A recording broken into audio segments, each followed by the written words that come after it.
Welcome into the Illini Inquirer. Let's start that again. 3, 2, 1 again. 3, 2, 1. Take 2. Welcome into the Illini Inquirer Podcast. Jeremy Werner, Ryan Easterling here with me today. Been a while since I talked with Ryan Easterling, but it is Wednesday, December 8th, just a week before the early signing period. And this early signing period is just causing all kinds of commotion on the coaching carousel because these firings happen sooner. They happen before bowl games. They happen before college football playoff games, before, even these conference championship games. So it's been pretty crazy, but the early signing period is here. It is still in December, which I would like to see it August if it's at any point. But that's another conversation for another day. But we're going to talk about the class of 2022 that Illinois has right now, a last push for commitments before the early signing period with a couple key official visits this weekend, remaining targets, and transfer portal getting hot and heavy now. Illinois making some offers there, hosting some players for visits, and they have many needs in the transfer portal after this huge super senior class is gone. So, Ryan, this is just a huge time in roster building for Bret Bielema and his second year, but really his first full year of building this roster. Yeah, and think about it. The first full year is probably the year when they've lost more players from the program than any other year in the past, just between, coaching transition between Lovie Smith and Bret Bielema, as well as the COVID year that allowed guys an extra senior season. And now the transfer portal is blowing up more than it ever has in the past. So, it's this big game of musical chairs all across the country. And then you throw in the mix the amount of coaching upheaval there's been this offseason. I mean, you look at the jobs that have come open in this offseason, and I don't want to call it unprecedented because I'm sure there's probably been once or twice where there's been some big shakeups like this. But when you look at USC, Oklahoma, Miami, Oregon, Notre Dame, Florida. I mean, that's at least 6 top 15. LSU. Yeah, I mean, there's been a ton of upheaval, and then there's ACC jobs that are open. There's a couple Big 12 jobs that are open. So, I mean, it's been a huge amount of just movement in the whole college football scene. And so, except the Big 10, right? Yeah, except Scott Frost still there. He's still there. Yeah, I mean, they fired their OC and just hired Whipple from Pitt, which that was kind of surprising, but. Big Ten's fairly well held serve, at least at the top. So I hope I didn't just jinx it. There you go. Well, we know there's going to be roster turnover. Obviously, with all these super seniors leaving, Daniel Barker enters the draft. We'll see if anybody else does. Don't think there's any guys that are guaranteed to be NFL draft picks. So I like Vidarian Lowe at the next level. Some people really like Daniel Barker that I've talked to. Some of those offensive line, Doug Kramer, Alex Pochesky certainly will have some opportunities. Owen Carney. I think Isaiah Gay has played himself into a chance. And James McCourt and Blake Hayes, you see them doing what they've been doing the last couple of years. And you see some of the kickers and punters in the NFL, and they should certainly have opportunities, as well as Ethan Tabell, the long snapper. But you're going to have more turnover because Bret Bielema now has had a year to see these guys work. And we've seen 5 guys enter the transfer portal already. Jafar Armstrong, that transfer did not work out, right? Eddie Smith, that transfer did not work out. Wasn't a strong transfer class first year for Bret Bielema. Then you had Kendall Smith, Derek Smith, Marquez Beeson, the headliner there, certainly just wasn't the same player after that injury. And we haven't seen him get big time FBS offers here. So just feels like he wasn't the same player after, unfortunately, that injury. But Illinois, by the way, really taking a break from a guys with the last name Smith here, Ryan. Eddie, Kendall, Derek, Lovey, Miles, all on the way out here with their football center still named Smith after the donors, not Lovey himself. But I would expect more names down to the portal. I'm kind of almost surprised we haven't seen more already. Illinois will hit that 7 mark where they can sign 32 players, but it's about getting under 85, right? You got so many schools that have to get back under 85 scholarships that a lot of these guys are going to enter the portal. And I just don't know how many, roster spots there are across the country. But if you're a good player, you're going to find spots. But some of these guys low in the depth chart might find themselves going down a level. Yeah, there are a lot of guys that have entered the transfer portal that are probably not going to be on an FBS or roster next year. And there's, that's going to push guys down to FCS, and there's going to be some FCS guys that hit the portal that are probably going to end up in D2. And it's just kind of how the situation is playing out right now. This is really putting a crunch on a lot of the prep prospects that are out there that are looking for spots and are having their spots taken by transfers. And so think of a guy like James Kurtz. fantastic senior year, right? That guy Oh should yeah. have plenty of Group of 5 offers. But there's other programs that are waiting to see if they could fill that in with a more ready-made, plug-and-play, experienced at the college level type player. And so, there are a lot of marginal to solid high school players or JUCO players even that are now finding themselves having to play. They're in limbo because they're waiting to see what colleges do with all the transfer movement. So, and colleges are going to, it's a competitive, cutthroat uh, field. So they're going to go out there and try and get the best players they possibly can by any means necessary. And unfortunately, that's going to leave some people hanging. Yeah. Yeah. So we'll see what happens here. Moses Akpala no longer on the team. Sounds like I can't confirm this quite yet, but is football going to be in his future? He's not in the transfer portal. So we'll see with Moses. Just a fantastic kid in my time covering him, and certainly had a high ceiling at offensive tackle, but was kind of buried on that depth chart. And it sounded like there was an injury or something involved there. So we'll see if Moses talks about what that was.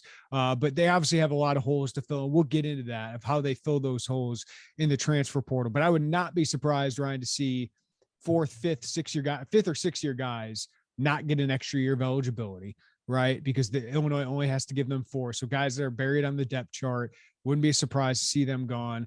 And just guys they didn't recruit, right? Lower on the depth chart that they say, hey, we don't see where you're going to fit here. Those guys usually want to go elsewhere. So I would expect more turnover here as we go through. And that's all for Illinois to have more spots to, fill in the roster. It's a tough part of this, right, Ryan? But this is major business now, what these coaches are making, what the players can now make, right? But they are guaranteed 4 years of scholarship if they want to be here, but we know how college football operates. Yeah, and the other part of it too is with getting back to the transfer portal is once a guy enters the transfer portal, the school is no longer obligated to honor that scholarship the second that they enter into the portal. So, it's one of those things where you don't want to make a rash decision, and maybe that is where some of these guys have been a little slow to jump in, especially seeing the number of guys that have jumped in. But I'm kind of with you. I think that there's a number of guys on this current roster that are going to look for opportunities elsewhere. And, a certain number of them, I think, will find spots elsewhere. I mean, there are some solid players that just aren't probably a good fit for what Illinois is doing now, especially on offense. Look at Derek Smith, by the way, third Power 5 school. Didn't work out at Miami, gets to Illinois, didn't work out at Illinois, now at Arizona State. Head west, young man. But I mean, I think there's going to be guys that find some spots. They're solid players that just aren't good fits for this scheme, or, maybe want to get somewhere a little closer to home. That's what happens kind of when you have coaches that recruit to different regions from further away. Guys are away from home and they come out there because they think they're going to be a fit in the system. They're going to be, they were recruited by certain coaches to the program. And then when none of those things really have the same weight or the same gravitas that they used to, nobody can really blame them for wanting to go closer to home and maybe play somewhere that they are a better fit and will get playing time. So the class of 2022 so far, Ryan, 19 commitments. It's number 44 nationally, which would be the best since 2010 if Illinois ends top 45 here. They still got some work to do that. Number 11 in the Big Ten. It's the lowest average star rating in the Big Ten. So I don't think either of us is going to come out here and say, what an amazing class. This is the game-changing class. I do think it's a good foundation, right? I think they've filled needs. I think they've done a pretty good job evaluating. I think the process they followed of getting out in front of a lot of recruitments, obviously the in-state, they have done an unbelievable job of repairing relationships and just making those kids a priority. Haven't won all of those, and there's not a lot of headliners in this class. There are some good Power 5 wins, some good Power 5 prospects, but what are your thoughts on what Bret Bielema has assembled in his first year of recruiting? Well, I think we've used the word foundational for a while now, and really that's what they wanted to do, because especially with the recent performance of the program, combined with the fact that it's a new staff that's still trying to redevelop some relationships in key recruiting territories, I don't think anybody really expected them to go out there and just blow the roof off of recruiting this year. And frankly, they had to show something on the field. And a lot of guys committed early this cycle because of COVID, trying to get spots, which now in hindsight looks like a brilliant move from a lot of these recruits that are in before the transfer portal really took off. But I think they got like a lot of guys at key positions that fill needs. They've still got some needs that definitely need to be addressed, and some of that will be via the portal. But in general, I think they did a good job. And the thing to me that stands out about this class that I think is going to be a huge boost is the fact that so many of those guys are enrolling early and they're going to be there in the spring. They'll get into college strength and conditioning early, because there's probably a handful of those guys that might have to play early. I doubt really any of the offensive linemen will fit into that case. I typically you just want to redshirt them, give them time to adjust and get physically ready because it's different for offensive linemen. But there's some skill guys and potentially some defensive players that could get on the field early, and them being there in January and going through spring ball and going through winter workouts is going to be a huge benefit to those guys to give them a leg up as they get started in their college careers. Yeah, I think there's 6 or 7, I believe, that already are going to be doing that. So that's pretty big for those guys to get in here and just get that head start and get in the system, right? I think that's huge. And obviously with Tank Wright, that's a big deal as well. So I think they have addressed offensive line, wide receiver, tight end. They get their handpicked quarterback. That's still going to be the biggest need every year until they get that one right. Defensively, it might have helped them to not fill all these spots until later, Ryan, because their defense took a huge step forward. And now they're going to make a play for a couple more guys here. Getting Elijah McCantos, who had a really impressive offer list. Now, Penn State, Michigan didn't seem to be pushing for him at the end of this, but they had offered him, thinking he's that good of a prospect that he needs to be on their board. So I think he's a really good get here recently. And now this weekend, they're going to make a push for a couple more guys. And let's talk about that. The last official visit weekend before the early signing period. So one last push. So these are names we should know and Illini fans should know. The first one at the top of this list is potentially one of the top headliners in this class. He's currently a Cal commit, 3-star Texas edge rusher, Curly Thomas. Love the name, love the game as well. I know you and I have kind of been watching his highlights here recently. 6'4", 240 pounds, more than 40 Division I scholarship offers, had taken officials to schools like Michigan State, Cal during the summer period here, Ryan. But to get him on campus seems like a pretty good thing. Cal is really fighting Justin Wilcox and his staff. We're in to see him this weekend. But he seems really intrigued by the Big Ten and really intrigued by what Illinois was able to do with both Isaiah Gay and Owen Carney this year, and potentially playing against some of the best offensive linemen in the country. So what do you make of Curly Thomas and Illinois getting him on campus potentially with a chance to flip him? I think he's a really solid and talented prospect. I mean, obviously that Dallas, Texas Metroplex area produces a lot of great talent year in, year out. And it's a guy that Kevin Kane has had a relationship with since he was at SMU.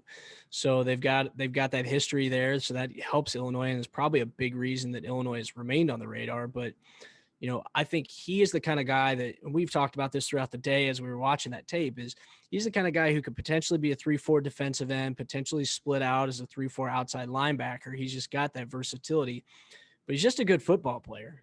He's just a really good football player. He's fundamentally sound. He's got good size, great strength. I think the first thing that really jumped out to me was his motor.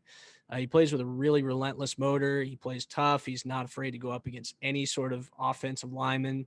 He's physical at the point of attack and pursues the quarterback. So, obviously he's probably a guy that would be more physically ready-made to jump in early. And Illinois lost a lot to graduation this year on the edge. They had okay depth there thanks to staying healthy most of the year. But you lose Owen Carney, you lose Isaiah Gay, and you've got to replace them. Seth Coleman's probably one of the two guys that slots in there. And then you get Alec Bryant next year, the Virginia Tech transfer that came over. But, you still need some depth there. And a guy like him in the near term and then moving forward could really give you a piece that you can build around on that defensive front.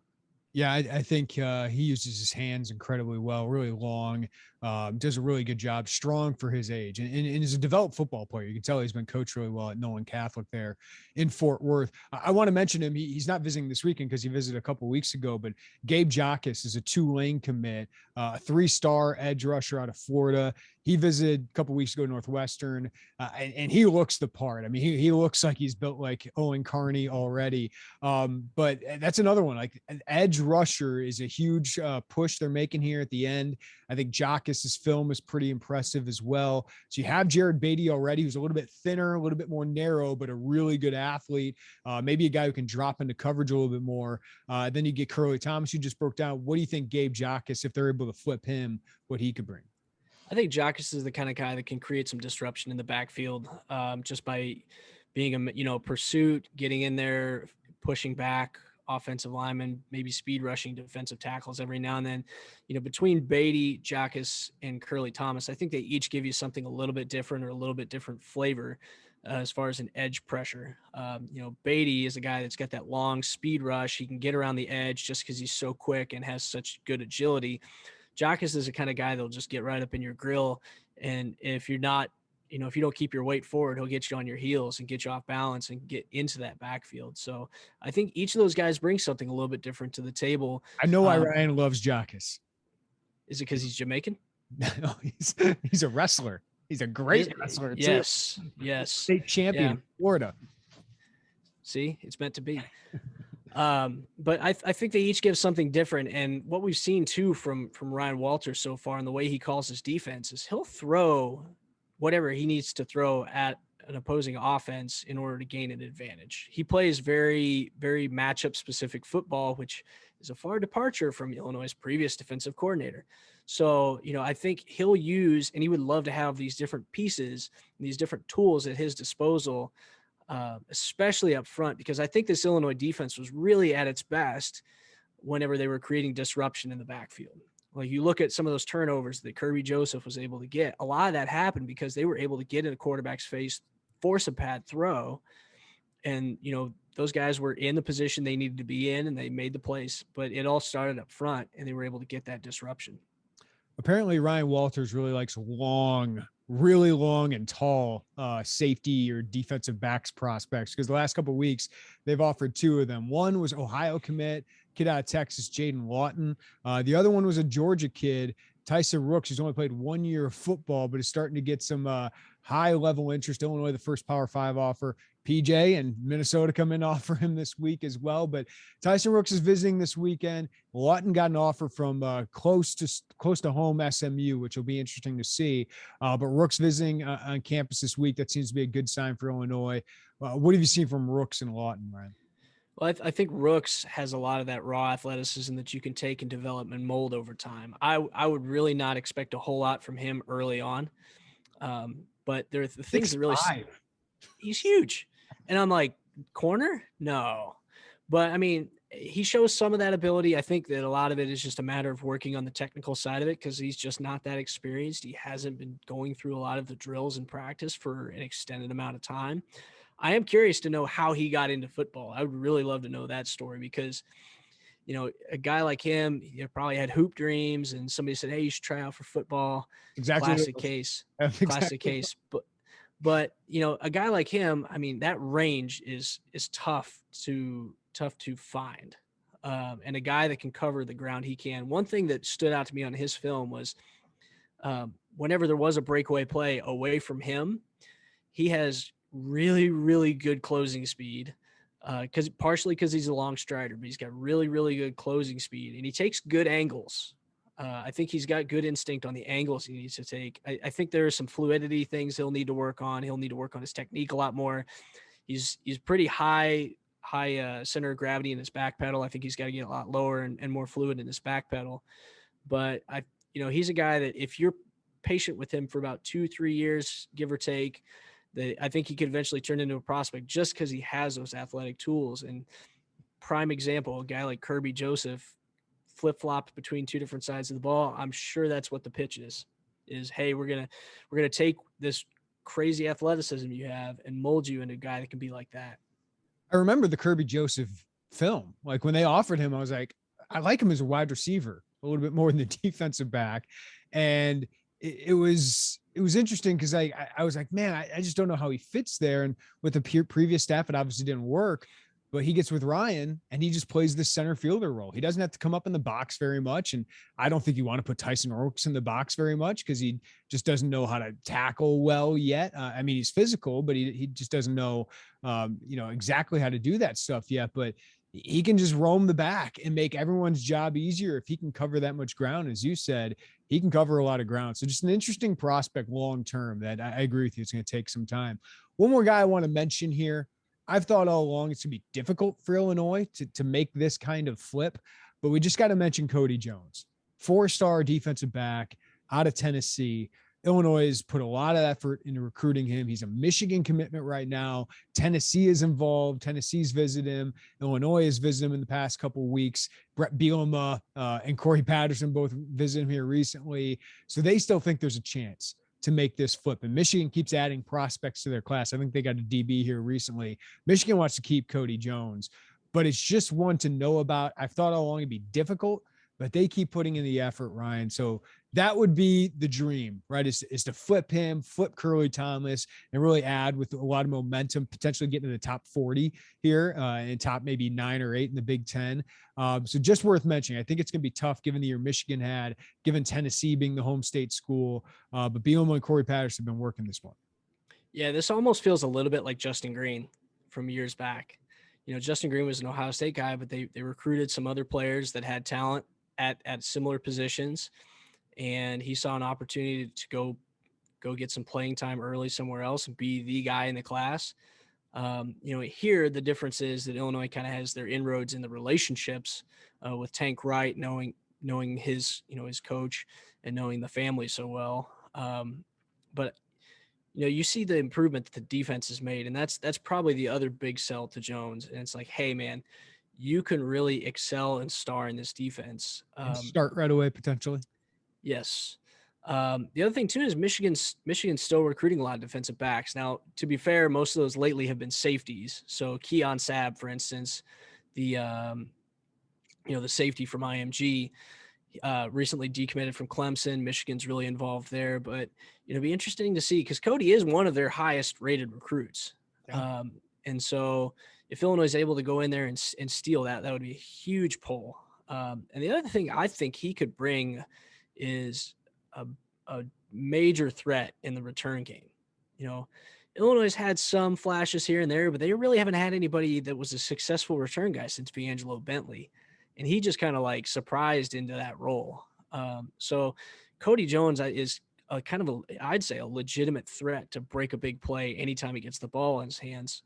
But I mean, he's a good defensive back. He's got the skill. He's definitely got the athleticism. And I think he's a guy that could play right away if he did come here. All right, Ryan, let's flip to the transfer market because this is even more urgent, I think, than anything because spring ball is right around the corner. Winter semester starts basically in 5 weeks here. And the number one target, of course, is a quarterback. And there is urgency from the staff to bring one in spring ball because right now your starting quarterback during spring ball would probably be Ryan Johnson, former Division II quarterback who walked on at Illinois, was the number 3 guy this past year. But with Art Sikowski out with injury, 2 separate surgeries, with Brandon Peters now gone, and Matt Robinson and Samari Collier were below Johnson on the depth chart this year. That's what it looks like. So you'd love to get your guy in early here and get him the reps, get him so many reps, get him comfortable, and just get him going because the guy they bring in is most likely going to start. Right. Art Sikowski, don't want to count him out. Maybe a year of health will do him well. He's been in the system. He's a fantastic leader. I think he's great to have in the quarterback room, but obviously on the field, it just hasn't been enough for Illinois or for Rutgers before that. So this is the most important one. And so far they posted one. Tommy DeVito, Syracuse quarterback, 1 year of eligibility, certainly had a really good 2019 under Dino Babers. I think it's a good thing to learn under Dino Babers, pretty good quarterback coach. And you watch the film, Tommy DeVito's got the tools, right? He gets rid of the ball really quickly. He's got a great arm. He can really move. But he did have some inconsistency, had some injuries at Syracuse, lost his job this year as a starter as they went to more of an option offense under Dino, kind of flipped things up as they were struggling to score. They also struggled to defend and protect their quarterback, by the way. But Garrett Schrader went in, ran the ball a lot more effectively, another transfer from Mississippi State. But What do you think about Tommy DeVito, first of all, and then we can dive into some potential other options? Well, I don't think all the struggles that he underwent at Syracuse were necessarily on him. Now, I think there's some areas where he probably could have performed better. But, I mean, he's the kind of guy that's got experience. He played at a pretty good high school in Jersey. And, he's got a lot of starting experience at the D1 level, at the FBS Power 5 level. So this staff loves their Jersey quarterbacks, by the way. Arts, Donovan man. Leary, you had Tommy DeVito potentially. So Jersey offered Marco Lanes in 23. So, I mean, yeah, they love those guys. And the thing I think about DeVito is if he is the guy, obviously I think he'll play with a chip on his shoulder too, because I think after what happened at Syracuse, he feels like he has something to prove. But on top of that, I mean, I think he could make it work. There's probably better options out there in the portal, and you look every day, another big name comes in there, and the room just gets more and more crowded. So personally, if it's me, I think I'm patient and I waited out a little bit longer to see what else shakes out, especially after bowl season. But considering all the guys that are in there right now, plus the fact that a lot of these schools have their surefire starters, and that's the reason a lot of these guys left. I mean, there's no shortage and no reason you can't go out there and get a bona fide surefire starting quarterback unless you really botch this cycle up. Well, I'll say this: Tommy DeVito would be a bona fide sure starter at Illinois. There's no, like, here's how I feel about he's better than anything they've had the last few years. That's I don't disagree with that at all. I think Tommy DeVito is, like, if you took him now, I couldn't blame Illinois, because I feel like he's by far the best option they would have next year. Is he a huge improvement over Brandon Peters? I'm not sure. I don't know, but Brandon Peters played pretty well the last 4 or 5 games, right? Like, if you get that kind of quarterback play all season, you're in a bowl game right now. So if they feel like Tommy DeVito can do those things that Brandon did the last 4 games, I think Illinois is like, yeah, let's take him. We could run the ball. The problem is your offensive line's undergoing a lot of change. We'll talk about that here in a second. And I still think their defense can be pretty dang good next year. So they don't need, and I think Illinois would probably tell everybody this, Spencer Rattler isn't coming to Illinois, right? Like, Harrison Bailey's probably going to have better options than Illinois. There's some other big name former 5-star, like what's the kid from LSU, Max Johnson, just entered. He's going to have better options than Illinois. Miles Brennan. So yeah, Miles Brennan. I think Jack Plummer from Purdue is probably going to have, some people were like, what, do you really want Jack Plummer? I'd take him in an instant. If he wants to play at Illinois, he's got a couple years of eligibility, right? And he's performed well at the Big Ten level. Now, he wouldn't have Illinois' receivers, but that's where I think, if you think Illinois is getting an A option here, it's probably unrealistic. But I do think the timing is a really interesting part here, Ryan, because how patient can they be? I agree with you. In an ideal world, you'd be a little patient, see what else you can get here. But if Tommy DeVito wants to come on board, I couldn't blame him for taking him. I really couldn't, because a bird in the hand, he's got a lot of experience. And I asked a couple of weeks ago, Tony Pearson, what he looks for in a quarterback. And he talked about a lot of just having experience and having success at a previous spot. And DeVito has had that. Maybe it wasn't to what he wanted or Syracuse wanted ultimately, but he can be a Power 5 quarterback and be a solid one that can move the ball. And his deep ball is unbelievable. He can really throw it. Maybe not the most accurate. That's where he's got to improve. And some of that was on his team, man. Like, his protection was really bad, but there's the tools you want. But do you go for the C+ B- guy right away? Or do you wait a couple weeks, potentially missing out on a guy like DeVito, and trying to get the B+ guy? I don't know if the A guy Illinois is able to get. No, I don't think they're going to get one of the top 5 guys. But I think they probably try to get somebody by Christmas.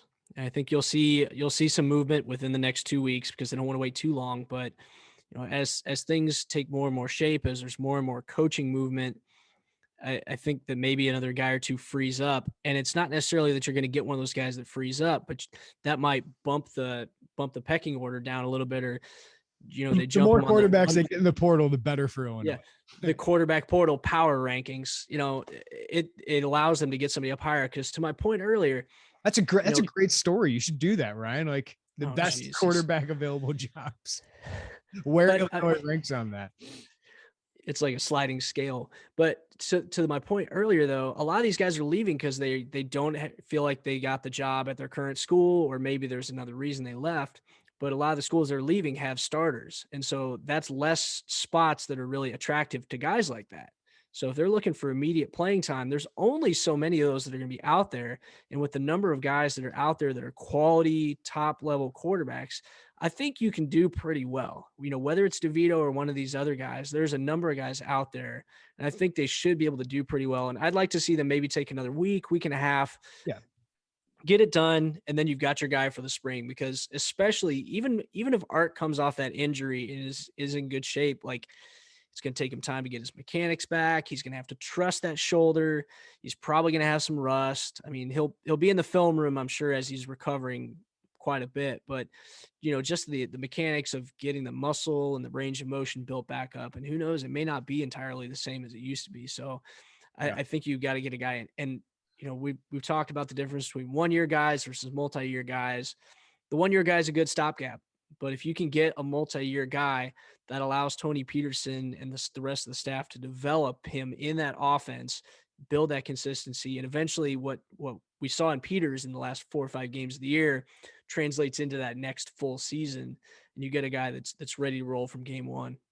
Yeah, I agree with you. A week or two more, that's fine. After that, I think you have to have your guy. If you don't have your guy by January, you're toast. It'll be very interesting because I've heard DeVito is one of a few in the mix for Illinois, right? So they've been doing their homework.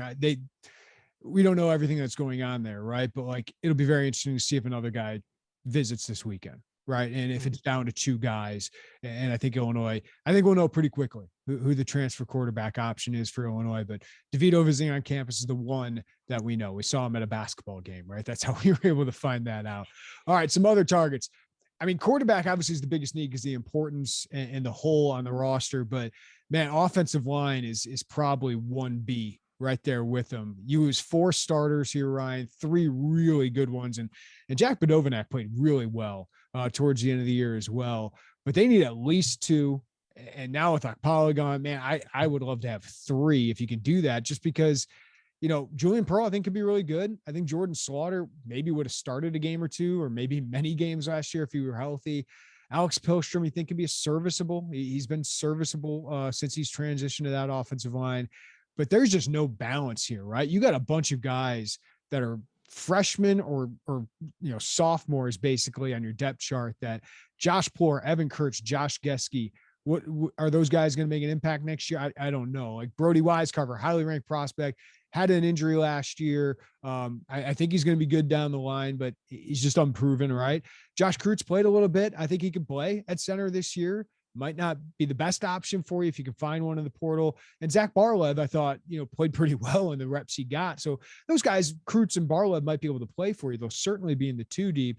But man, you need a starting tackle outside of Pearl. And I think you need a starter on the interior, whether it's center or guard. This is a huge need position. They've offered Hunter Norzad, Cornell offensive line. There's a lot of good Ivy League guys actually in the portal right now that I expect Illinois to have interest in, because academics, they can transfer in easily because their academics are so good. But this is not going to get the play that the quarterback, and I get it. But I did a whole story on options on offensive line because it is so important this year. If they want to be competitive offensively next year, they have to find 2 starters. The number of starts that they graduated this offseason is crazy. You lose Doug Kramer, Palchevsky, Vidarian Lowe. Then you have grad transfer Jarasati, Badinovac. That's a lot. It's 160, I think. 149 from 3 guys. It is a lot. And a lot of those guys played early, because when they came in, the sell was, hey, we're going to start you early.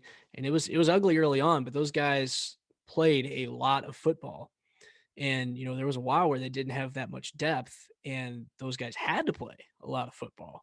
And now they're gone, and you've got to replace a lot of starts in short order. You mentioned it, Barlev and Kreutz, those guys both traveled with the team quite a bit this year. Saw some action, mostly kind of in specialty packages and things like that. But, those are 2 guys I think that are probably primed the most to jump in next year. Kreutz, I think, because his senior year in high school, he couldn't play center because he had a broken hand or a broken wrist or something along those lines. So he played guard. But, at his core, he's really a center. And so I'm sure this past year that he's really been soaking it all up from Kramer and learning it all, obviously until he gets thrown into the fire and tried by fire, we don't really know what he's going to look like. But, I think he's probably a guy that can handle that. And he's just got that mental toughness to work through whatever struggles he's got. But tackle is a big one. And that's where I think those Ivy League guys that they're looking after are going to be some big options. I think I made this joke in a group chat we had going on, but even though Johnny Newton and Keith Randolph refer themselves as the law firm, Illinois is basically recruiting a law firm with some of these Ivy League guys that they've got that they're chasing in the portal on the offensive line from Cornell or Georgetown. I mean, Dartmouth. They're chasing some high academic guys. So, it's that tough, smart, dependable moniker that Bielema goes after. And then one other guy I think should be on the radar very squarely is Caden Lyles on the interior. I think he's a guy, he played some center, he played some guard. He's a guy that could be that kind of flex position for you on the interior, but former Wisconsin starter. And he could come in and play right away. He's familiar with playing in this conference. So I think he's a guy that I would definitely keep on the radar. And if everything works out, I think it should be in a good spot for him just based on familiarity alone. Yeah, and it's a position you feel like you could sell pretty well, right? Like this is a position on offense that I feel like you show them the barge formation, you show them what you did on the ground last year, and the development. I thought Kramer played really well. I thought Vidarian Lowe had his best year, and Paucho had some early struggles, especially at tackle. But once he moved inside to guard, man, I thought he was moving people throughout the year. All right, defensive needs here. Nose guard. Roderick Perry probably underappreciated for what he did this year. I think we saw that against Iowa, especially. And I guess Tyler Linderbaum could have done that to Rod Perry as well, as good as Rod is, because Linderbaum's just ridiculous and will probably be a top 15 pick as a center, which is just ridiculous. But they need nose guard help. Calvin Avery thought he played well against Northwestern, but can he play 40 snaps a game? Vertus Brown thought showed some flashes against Iowa, but we got to see those guys put it all together. We know talent is there. There's also not a lot of years of eligibility left with those guys. So they need something more long-term, and not a surprise to see them in the mix here with Tara Edwards out of Northwestern. Was a 3-star prospect as an offensive lineman, but Northwestern had him at nose guard. Only played 5 games there, but 4 years of eligibility left. Terrence Jameson, been recruiting him. Makes a lot of sense for a guy that can add short-term depth here, Ryan, potentially push those two in Vertus and Calvin Avery and give you a lot of long-term depth there too. Yeah. And he's at Northwestern. So you would hope that academics aren't an issue. Right. So, yeah, but that's a key position. You saw kind of what happened. I mean, Avery played well, in spurts. He gave you what he could give you. But you could see how much thinner they were stretched when Rod Perry was out a couple games this past year. And so it's going to be a key position for them to fill that gap, both in the short term and the long term. So I think, if you get maybe a 1-year or a 2-year guy through the portal, you probably still need one in the prep, in prep recruiting from a high school rank. So you've got somebody to fill in behind that once that person moves on. But, that's really what sets the defense in motion is if somebody can control that gap. It's all gap control. And, if you can occasionally get somebody to collapse in the pocket a little bit, all the better.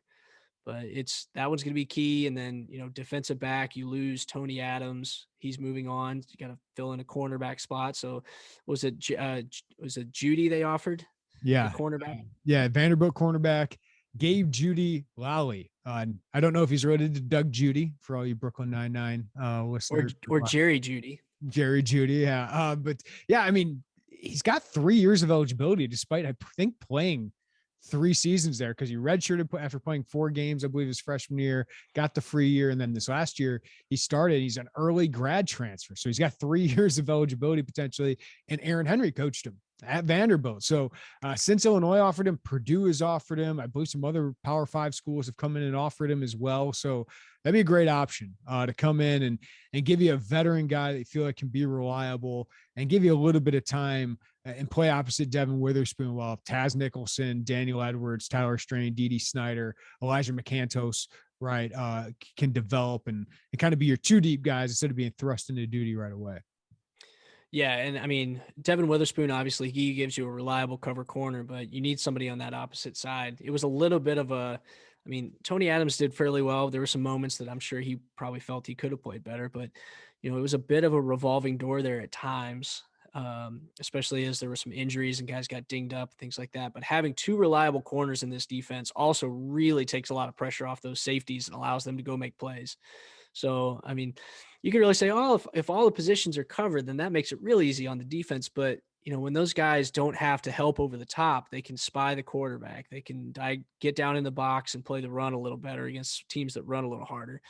The one thing I think that really hurt Illinois' defense this year early on was some of those receivers getting deep in single coverage. And if you have a guy that's reliable in single coverage, that takes some of the pressure off of those safeties in the back to be able to just go out and make plays. Yeah, I do want to mention edge rusher. Like, if they can get a big upgrade, right? Like, I don't think you just need a guy there to fill, because I think Ezekiel Holmes can be a rotational guy. I think Seth Coleman could be a high impact player. I think we saw that in flashes last year before his injury. Alec Bryant certainly is talented. DJ Johnson, they recruited. Now they're adding a bunch of prep edge rushers. So I don't know if you need, depth there per se, but if you can get a guy like Antonio Doyle, you certainly would. And the former 4-star prospect, top 100 prospect out of St. Louis, is basically, from what I've heard, Illinois or Missouri. He wants to be close to home. I do think there's one concern here. Like, he almost chose Illinois out of high school, despite, some of their struggles. He really liked Illinois, so he's got connections there. Corey Patterson's done a good job.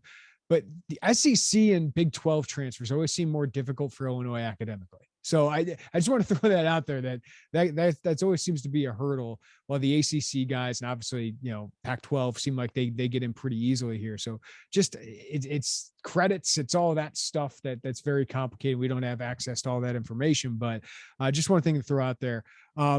There's a couple other needs they could potentially add with Daniel Barker entering the draft, and I think he'd like to stay, and I wouldn't be surprised if he does. They hosted Josiah Myeman, Dunlap kid from Dunlap, Illinois. Illinois was in the mix. I think the first Power 5 offer for him. Went to Iowa, didn't play really for 3 years. I think they're 3 deep last year, but talented, very similar physically to Daniel Barker. So if you had Luke Ford, Josiah Myeman, and Tip Ryman, I think you feel pretty good about that. So that's a position that people might think Illinois is good at, but they could use somebody that can kind of help bridge the gap, right? Again, to the Henry Boyer and Owen Anderson, the class of 2022 kids. Yeah, I don't think you want to have to count on those 2022 guys right away. I mean, I could see some packages where they bring in Boyer to block just to kind of get his feet wet this year, but my guess is that they're hoping to not have to play him more than 4 games, get him out there on the field a few times, but save him, because you've got a couple good tight ends that are there in Ryman and in Luke Ford. But yeah, you lose something unique in Daniel Barker, and towards the end of the year, they started to use him in some newer creative ways. It just maybe felt like it was a little too late in the season. Agreed. But he was a guy that could take a handoff. He was a guy that could run those good routes. I mean, Myeman's footwork and route running was always really good. Great fluid athlete. And if you were not expecting to lose Barker, or you were hoping to not lose Barker, this would be a good stopgap in the meantime to fill in and bridge that gap between Ford and those younger tight ends. And he'd have 3 years of eligibility left. So Yep. that'd be significant for balances the class out. One more we have to throw out there. They have to continue to upgrade wide receiver. So I don't know how many. I don't think they'd add like 2 wide outs here, but I think Isaiah Williams, Casey Washington, you feel pretty good about those guys coming back. Casey played pretty well towards the end of the season. I think Pat Bryant can be pretty good. They really like Carlos Sandy, blocked really well. I think Donnie Navarro has a potential for another year. But, man, you want to take that up a level, right? You could really use a big physical wide out that can stretch the field. Deuce Spann potentially could play a much bigger role as he plays the position for a full spring and a full off season here. But it's one position that, like, if you can find a guy, I just think it can be hard to sell that guy, right? Like, it's hard to sell that offense, I think. And that's where it could be hard to sell quarterbacks too, is you didn't throw the ball very well, though. I think Brandon Peters might've given him a little bit of tape towards the end of the year to show, hey, when our quarterback plays well, look what's available. But that's one position that I'm not going to cross off the list. I just don't know if it's as high on the priority list as some fans might think it is. Yeah, I think they've got enough at the receiver position that they can get by. And the other thing too is I've always been pretty high on Sean Miller. And I think of the freshmen, Sean's probably the most prepared to play next year. And he's coming in with the mindset that he's going to play. And just based on his skill and his physical composition coming in, he's playing at IMG against some of the best competition in the country. He's going against guys with Bama and Georgia offers and practice every day. So I think he's the kind of guy that's going to get into the rotation early, but those other freshman receivers, I think it's going to take some time for them to get ready. Hank Beatty probably going to get some plays. Yeah, I will never underestimate Hank. Sean Ian Pugh and Ashton Hollins, they need to figure out, right? They need some time. Yeah. And Hollins, he's got the speed. He's slight guy. And the same thing with Pugh. Pugh has put on a significant amount of weight, and he still has a lot of room to go. And I think his ceiling is really high. I just think he's going to need that time, and I think he knows that. So maybe by the time if he does redshirt, he'll be ready by the time his redshirt freshman season comes around. But if you can get Miller, Casey Washington, Isaiah, possibly Hank, just to get by for, Pat Bryant, Carlos Sandy, depending on what the formations are and the play calls are, I think that can get you by. Now, if you can get one impact receiver in the portal, and there's some good ones. I don't expect them to be pulling these stars that are leaving Oklahoma. But I could see like a lower level guy, right? Like if a kid from a MAC school or a group of five, like I think that's where really Illinois might be able to get some. Look what Michigan State did with Jaden Reed, right? I don't think you're going to find Jaden Reed, but if you can find a player that can help you, like it'd be nice to add one who can kind of lift the floor of the wide receiver room. Yeah. Jaden Reed probably should have been at a Power 5 school coming out of high school, but that's, water under the bridge at this point.